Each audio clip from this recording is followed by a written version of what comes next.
Hi, welcome back to Recap Rhapsody.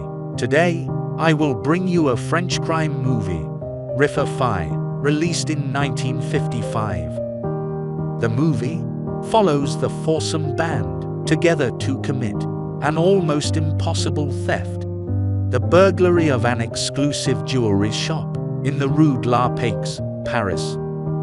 Before they can enjoy the rewards, all of them are killed one by one when a gangster finds out that they are the culprits of the theft. Warning, spoiler, please consider before viewing. Tony, les Stéphanois, a criminal who has served a 5-year prison term for a jewel heist. After a night of gamble, Tony loses all his money and is kicked out of the game. Tony calls his friend Joe, les Suédois, for picking him up. Joe arrives, and the two get in a cafe where their friend Mario is waiting. Mario proposes doing a jewelry heist, in which the trio would cut the glass on a Parisian jeweler's front window in broad daylight and snatch some gems. Tony declines with the reason that he is no longer agile, and then he goes to Joe's home.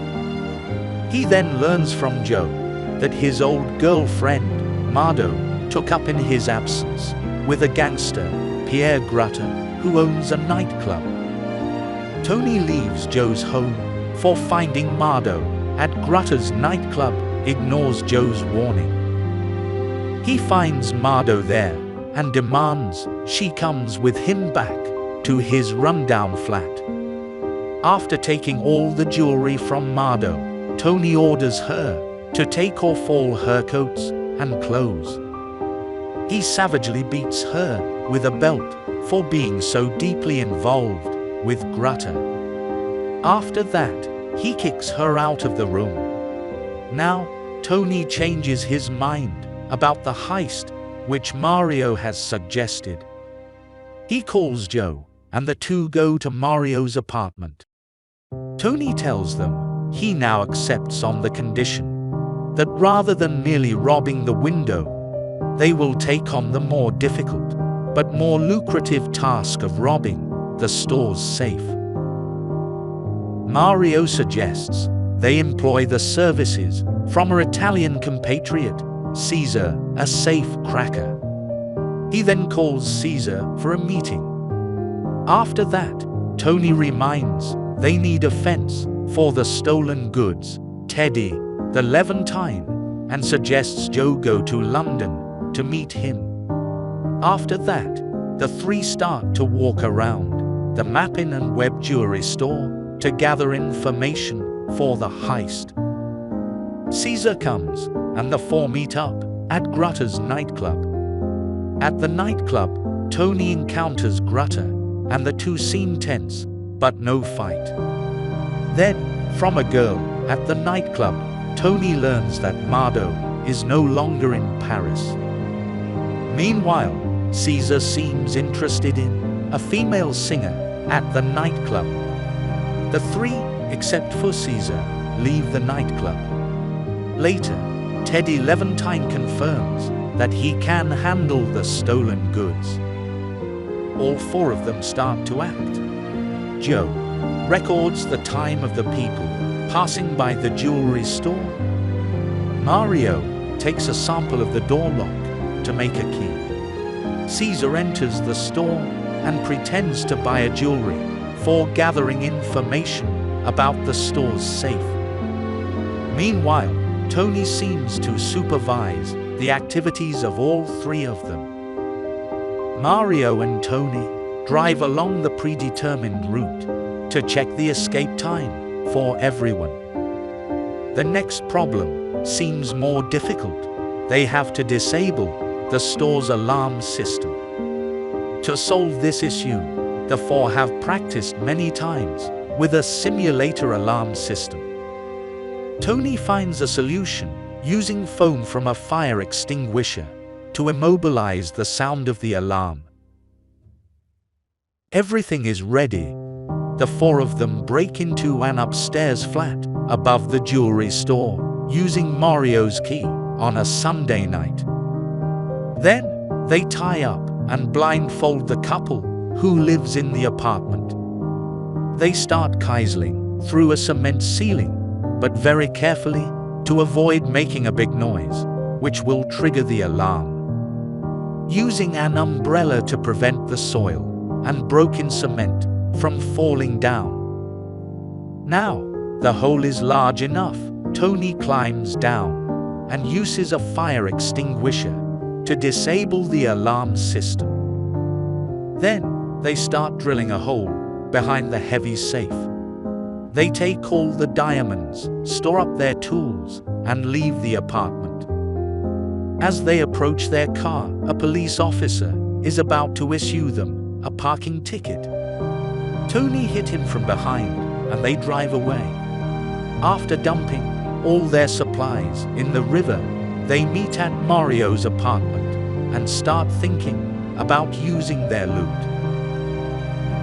The next morning, the robbery is in the French paper, as it says that 240 million was stolen, which was the biggest take since the Sabine women. Without the others' knowledge, César has pocketed a diamond ring as a gift for his mistress, Vivian, a chanteuse at Grutter's nightclub. The four men arrange to fence the loot with Teddy Levantine, but are just waiting for Tony's contact with him. At Grutter's nightclub, a police inspector comes by and offers Grutter 10 million French francs for any lead on the jewelry job. Meanwhile, Marda returns from a trip. Grutter finally sees her injuries, and Mardo breaks off their relationship. He then gives drugs to his heroin-addicted brother, Remy, and tells him to murder Tony. Upon seeing the diamond ring in Viviane's hand that César has given her, Grutter understands what was happened. Knowing that Tony is the main culprit in the theft, but Grutter doesn't want the 10 million francs from the police and keeps his intent to kill Tony. Grutter finds César and forces him to reveal Mario. Using this lead, Grutter tracks down and threatens Mario and his wife, Ida. Grutter attempts to lure Tony into a trap by forces Ida to call him to their apartment, but Ida warns Tony through the phone call.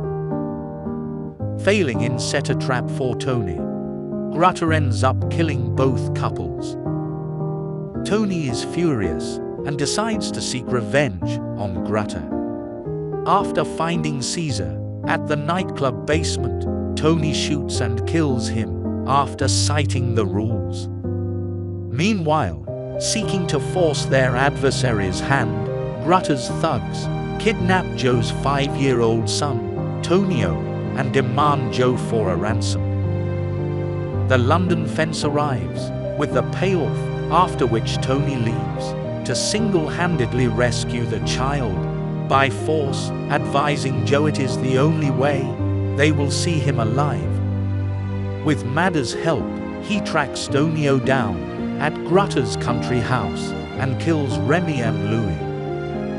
On the way back to Paris, Tony learns Joe has cracked under the pressure and agreed to meet Grutter at his house with the money. When Joe arrives, Grutter tells him Tony has already snatched the child and kills him. Seconds too late to save his friend, Tony is mortally wounded by Grutter, but kills him as Grutter tries to flee with the loot. Bleeding profusely, Tony drives maniacally back to Paris and delivers Tonio home safely before dying at the wheel as police and bystanders close in on him and a suitcase filled with 120 million French francs in cash. Joe's wife, Louise, takes Tonio from the car and leaves the suitcase and the body to police. Video is over. Thanks for watching.